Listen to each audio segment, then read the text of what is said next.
people here are tolerant of other races and cultures. Like right now, there's a mosque behind us, right? And then down the street, you're going to see a temple, a Buddhist temple. And then further down the street, you're going to see a church, right? Or a, you know, and so you have all these different races and all these different religions. Welcome to the Melanated Files. In this series, we highlight and share the stories of black people from across the globe. Remember to subscribe to this channel for weekly videos and also follow us on social media for regular updates. Let's get into the interview. I don't know why, but I can't seem to get you off my mind. And I know it's true, and I'll say this to you, I want you back.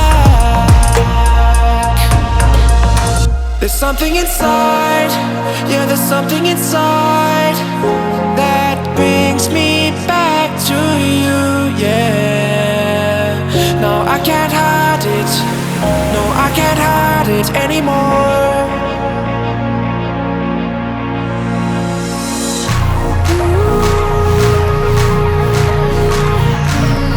Something inside, something inside.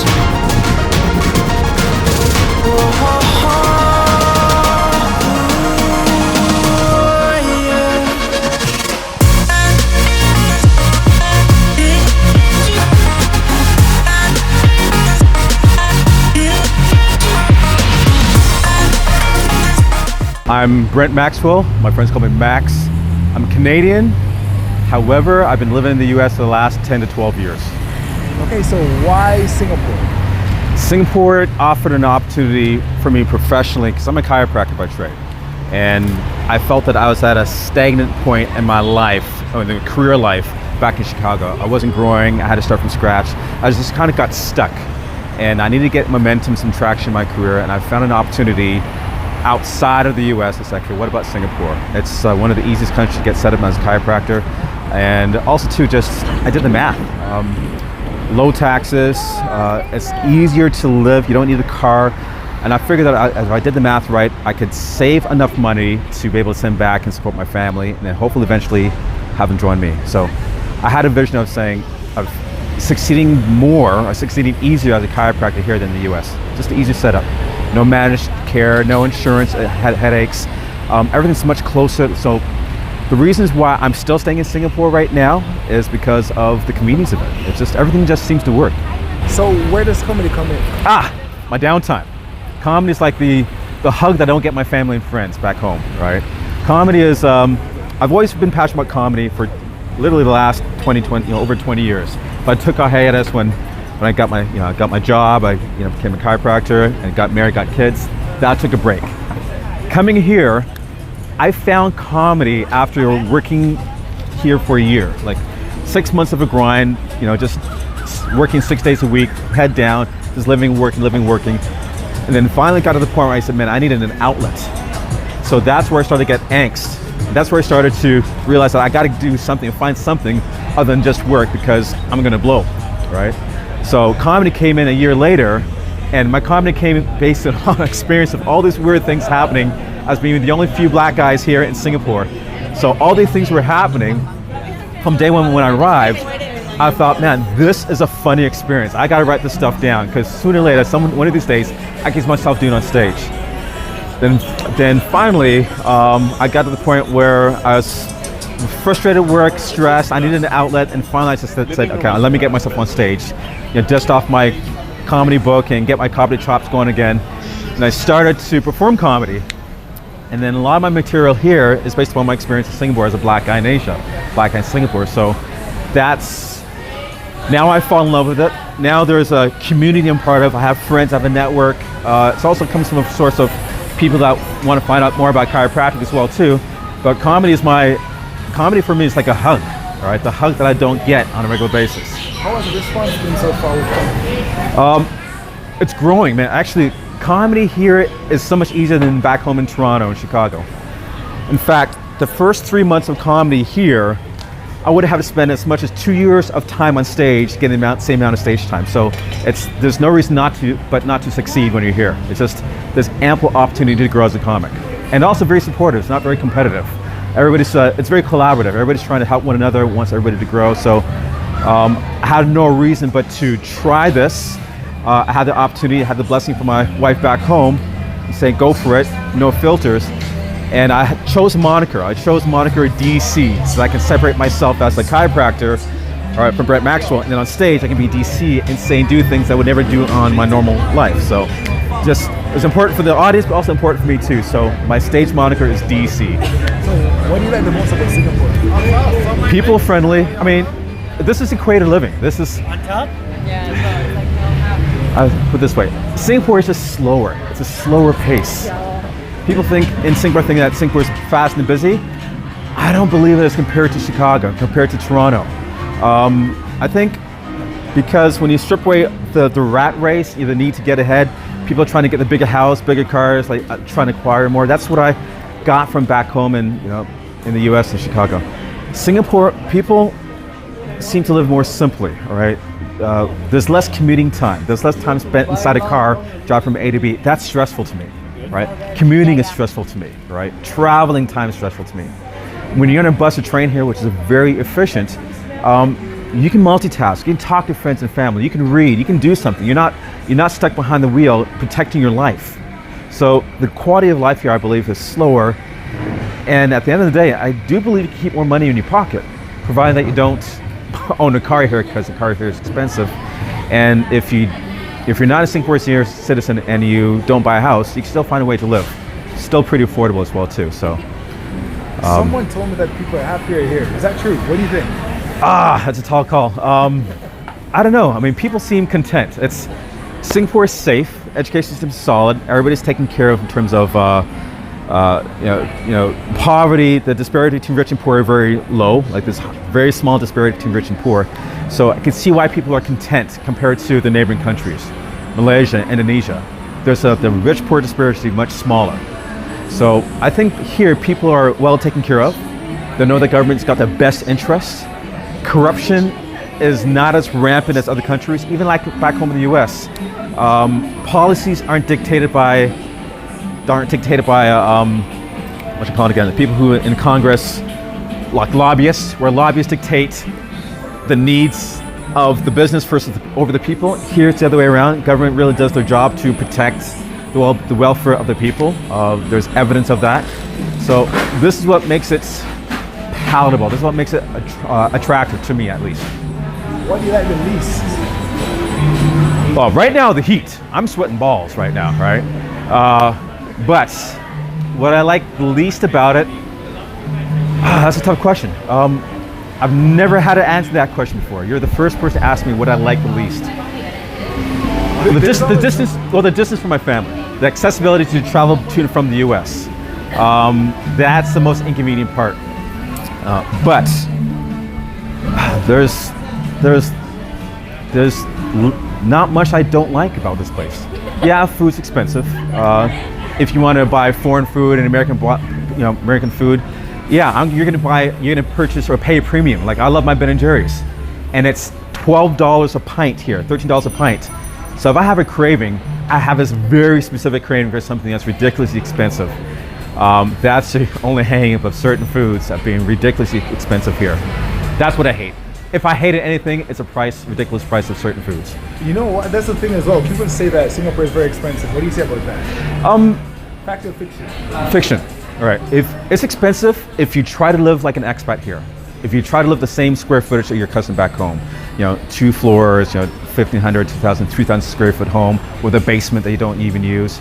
It's expensive if you want to have the same car, the same standard of living, quality of life. It's not expensive if you try to adapt and live like a local. Not necessarily live in public housing, but there are different ways to really adjust your quality of life and lifestyle to live like everybody else. It's not necessarily less, it's just being open to living differently. So I think Singapore can be affordable if you look at the right places to live, look at the right places to eat at home more often. Even eating out is cheaper. For instance, I find that cabs are cheaper here. Cabs? Yeah, cabs and taxis are ridiculously cheap. I'll give an example. For transportation. My transportation bill on a monthly basis is approximately around $100 to $150 a month, Singapore dollars. That's around $75 to $110 a month for, in US dollars. So if your transportation bill to get to and from work, to get around town, as only $100 a month, think how much money you're saving by not having a car here, or even back home. Like, that's unheard of. You spend that on gas, let alone insurance, let alone repairs. And then if you live in an area in the US, more than likely you're gonna need a car to get around. There's no way around it. The place where I live, we need a car to get around, and it's an added expense. So it's just, these are ways you can save money and live affordable and comfortable here in Singapore, and that's what I really appreciate. Very simplicity. What's the best life advice you receive overall in life, not just Singapore, life advice? Oh man, these are deep questions. Best life advice. My mantra that I live by is choose to be the effector, not the affected. Choose to live to have a greater effect on people around you than people have on you. Like for instance here, I knew that I'm going to be like a black koi fish in a fish pond. I knew I was going to stand out. So I wasn't going to be surprised about what I see, or either racism or people look at me differently or speak to me differently. I wasn't afraid about that, because they're going to have a judgment of me regardless, until either I shake their hand or until I speak and say hello. So I don't have any control as to a person's perception of me as a black person in general, until I open my mouth and get them to see me differently based upon what I say or what I do, or just a simple greeting saying hello. So that's my mantra, at least. I mean, use it if you wish. Simple advice for living as well. Try to live simple, live within your means. And the first couple of years of our lives, I think we extended beyond our means, which got us into a lot of financial challenges, troubles. And the personal life spills over into the professional life. They're not separate, they're often intertwined. So that is also another reason why I came here, to reset my own family's financial future by having a fresh slate professionally, and see if I can jumpstart my career, kind of like a reset. And so far it's been panning out. Okay, so what are your ambitions for life in Singapore? Ambitions for life is tied to what I'm doing right now. I enjoy my job as a chiropractor. I love practicing as a chiropractor because there's a need for what we do here. I see, and I just restarted a new business, a new practice. So I have an opportunity to grow and do things that haven't been done before in Singapore, that I haven't been able to do before in Chicago. So I just see a huge market potential, and I'm at the right place, right time, and also tying in comedy. So my unique selling factor is what I do on stage, aside from what I do during the day. I finally figured a way to mesh both two together. They don't have to be separate. So I would not have been able to get that opportunity back in Chicago, but it came across here to me. I said, let me try to maximize this. So there's a lot of people to help, a lot of people who need my services, and the comedy boom is about to happen here in Singapore right now too. So I got some talents and gifts I believe that I could make a good living on if I just stick at it, and I believe in myself. Especially the comedy scene here, which is just blowing up. Wait, so what has your black experience been like? Those sources of my comedy. I'll give an example. Here's you got, if you're not laughing, you're crying. The first couple of months being here, I often get stares from people thinking that I'm Indian. You'd be surprised how often people thought that I was Indian. I get, other Indian people staring at me like, trying to figure me out, maybe South Indian. Doesn't happen in the US, only here, because there's a spectrum of shades of color. It's like, wow, this is different, never expected that. That's also part of my set. Also was mistaken for being Nigerian. Like a number of times, are you a Nigerian pastor? I'm a Nigerian pastor. It happened enough times the first couple of months I was here. I thought that it's more than just a coincidence. Right? This is too much of just a coincidence, just to be specifically associated with being a Nigerian pastor. So, I had to laugh at that too as well. So, and people don't mean bad by it, but they're just naive. They don't know. So also now I feel like have an opportunity to educate, have an opportunity to go, listen, whatever image or stereotype that you have of a black person or black people in general, I'm going to dispel that, or offer something different view, a different image, a different perspective.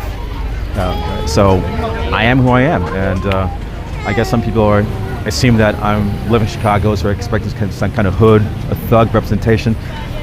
I'm a doctor. I'm not going to have those same hood references as anybody else from the U.S. I mean, that's not my upbringing. I'm Canadian. I'm going to speak differently. So I'm not going to try to fulfill their expectations of what they think a black person is. Okay, so the black experience is just being open to people being new to you, right? And I open my life as an open book. So, I'm Canadian, I'm black, I live in the US, and I look the way I do, I sound the way I do, what I do for a living. It's a conversation starter, and it's easy to connect with people that way. It's just people curiously want to know what you do and why you're part of the country or why you're here. So I'm free to answer. I'm not going to hide anything. The funniest thing I've encountered as a black person, it's just the assumption, all right, people have of you being here. The assumption of thinking that I'm a domestic worker, right, or thinking I'm in, like a South Indian or a Bangladeshi. That mistaken identity. That's the funniest experience I've had as a black person, based on my color. What do you think is the general attitude towards black people in this country? You know what? It's funny because here, there's enough exposure to foreign races here that I can walk by unnoticed. Like actually, people don't look twice at me, at least in the city area, at least in this neighborhood. But people generally want to know who you are. People want to generally know why you're here. Like when they ask, where are you from? They are just generally curious. Now, they definitely appreciate it if you take the time, or I know I take the time personally, to try and learn the language, to learn a bit of Mandarin, learn Singlish. When you show that effort, they're really impressed.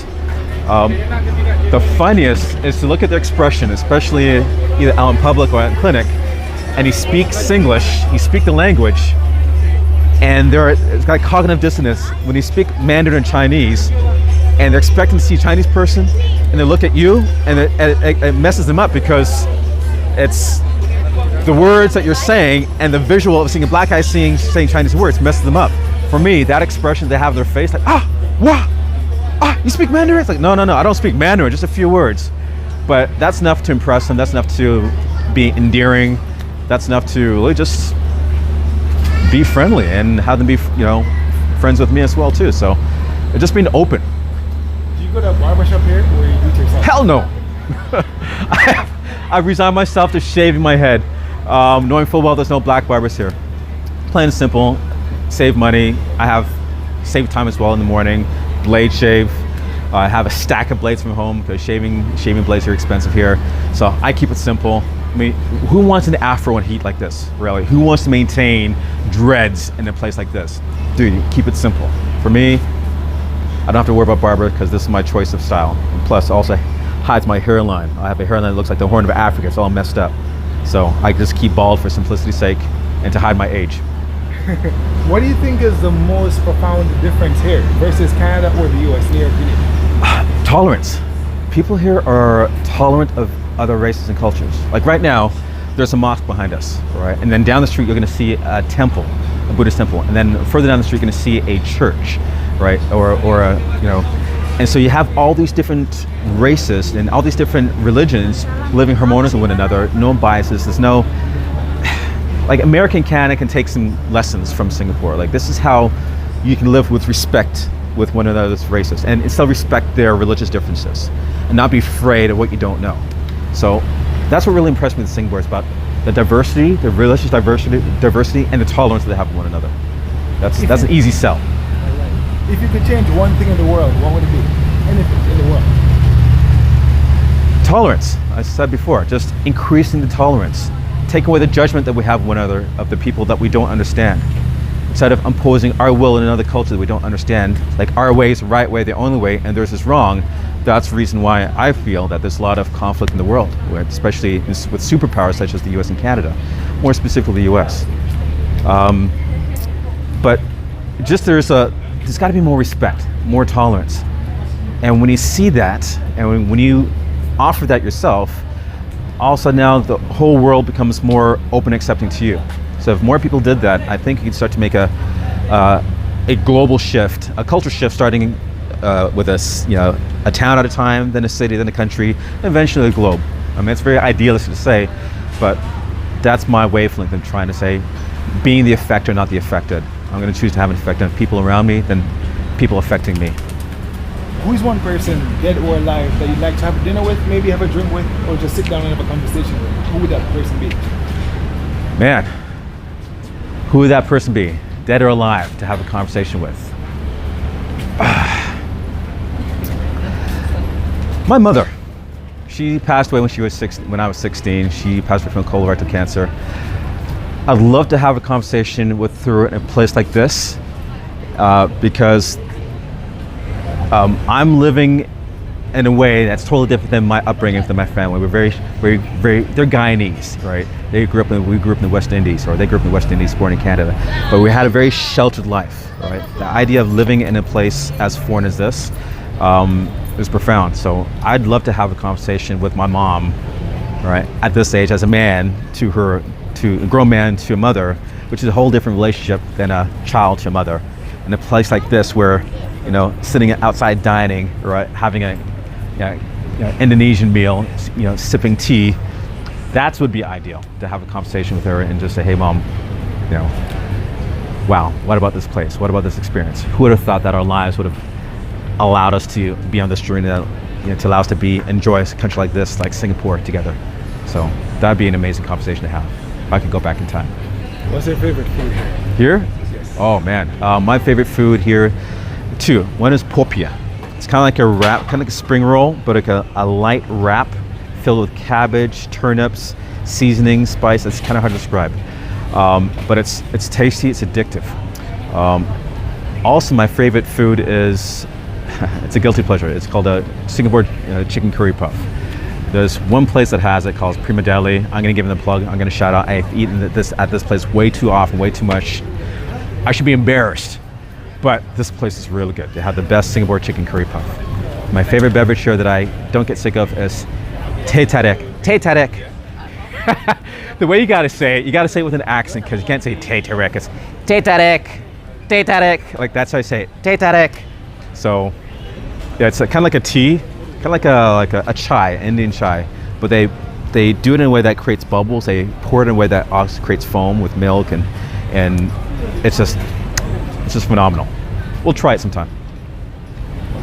What's your proudest accomplishment so far? Being here, proudest accomplishments has been building a successful practice in the first 2 years. Like the first business I was part of was doing well, but it was time to find another opportunity to work with, another company to work with.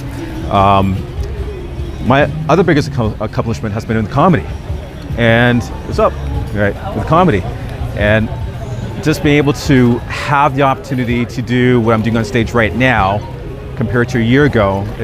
I'm not wasting any opportunity, and I see the comedy and chiropractic time together. I'm most proud of that, and I'm actually doing something that my daughters back home are looking really proud and saying, listen, yeah, my father's a comedian. They know what I do. They have never seen me perform on stage because my material is still adult-like, but they're proud of what I do. They miss me. I miss them crazily, but I'm driven to succeed here. I'm driven to make it happen. Like before I came, I bought a one-way ticket. I said, burn the boats, right?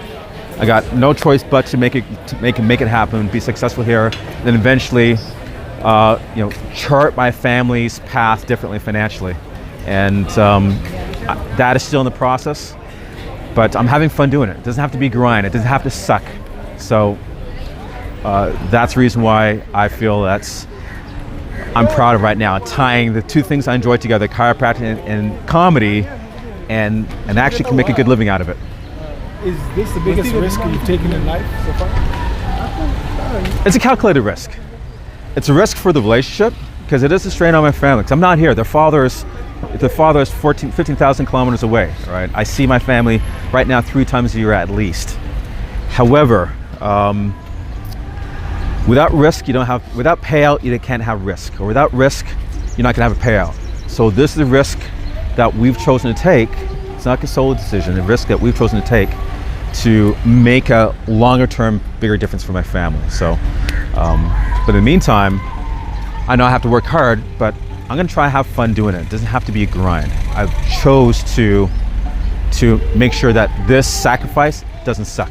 What's the biggest lesson you've learned in life? Live simply. Trust God, right? Trust your gut instinct. And for the first half of my career, for most of my career, I listened to a lot of voices, listened to other people. I'm here in Singapore because I listened to my gut. despite what everybody else is saying about it's a wrong decision, it's not the best decision, so that, you know, what, are you crazy? Or they politely say, oh, I can never do that. That's the last thing I ever do to my family. At the end of the day, I trust my instinct. My instinct said, there's something good that's going to happen here, and it's going to pay off. Right? And I'm still going to listen to my gut. So I'm now obeying my gut voice more than other voices out there. What's your earliest memory? Earliest memory is back in Mississauga, Ontario. Earliest memory is of the Mississauga fire when the train derailed and the whole Mississauga had to be really evacuated. I remember that experience, being picked up in the middle of the night and having a 5-hour car ride from Mississauga, Clarkson Road or Lakeshore Road to Scarborough, where my aunt lived. That's my earliest memory with my family. What's one thing that Singapore does really well that the world can learn from? Other than the religious tolerance, they can learn well from the airport. There's no way. The service at the airport. You kind of take it for granted when in the U.S. When you travel to Singapore, you realize how much that we're behind the times in terms of just structuring the order of getting from A to B in the airport setting. I'm a traveler nut. I'm a fan of airports. I've always been an airport nut for most of my life. So, but flying into Changi and the fact that you don't have to wait at the what you call it again, the security check as long as the U.S. I mean, it's just seamless. It just works. Okay, so they can learn from that in terms of how Singaporeans, the airport setup is something that the rest of the world can learn.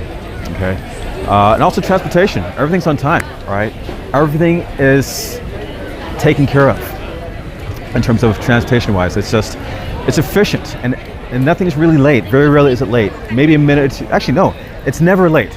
Like, the only thing that's maybe more in time is our Japanese trains. So Singapore is right up there with punctuality here, accessibility to trains, accessibility of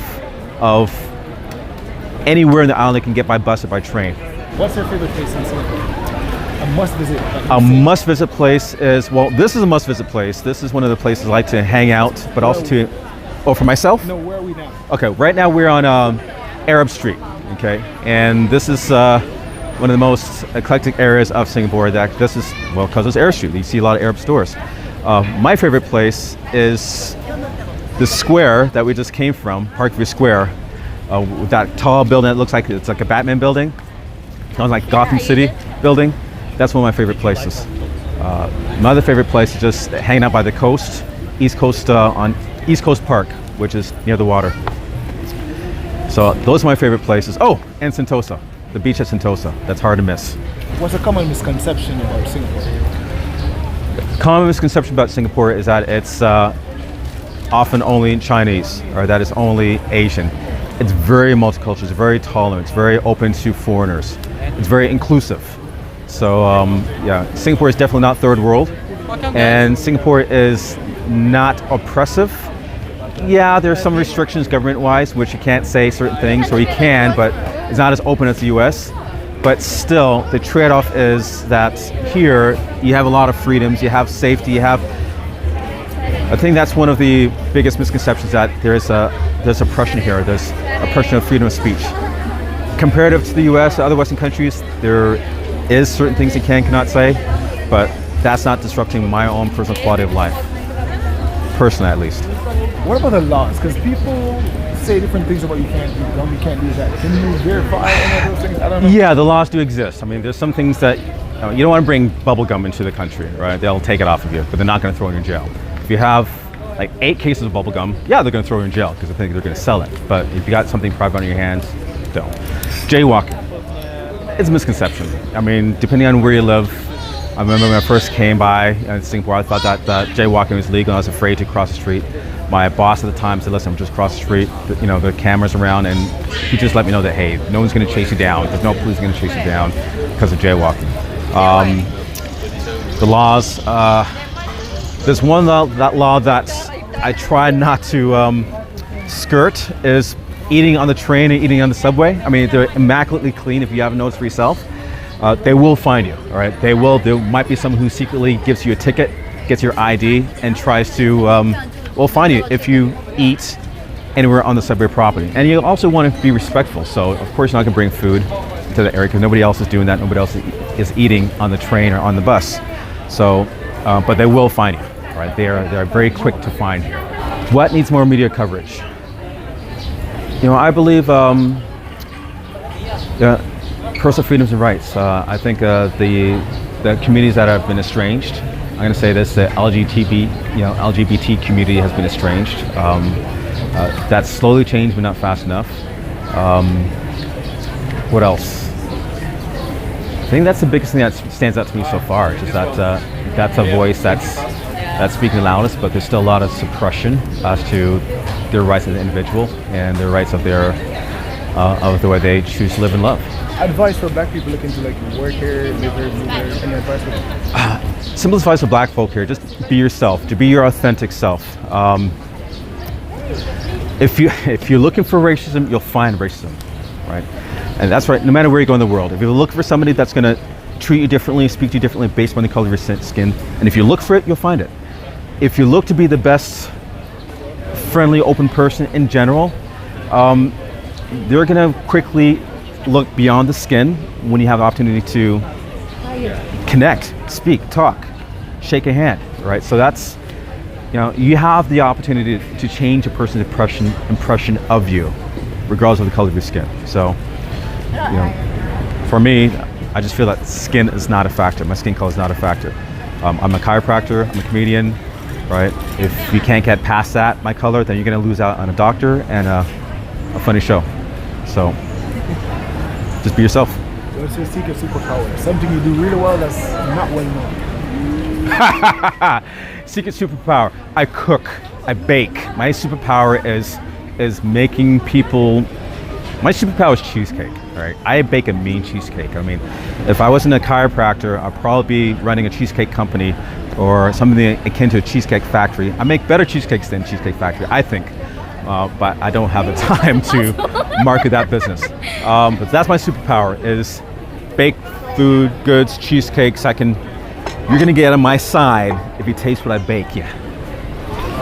Is there something about Singapore that's not well known that you think should be more publicized?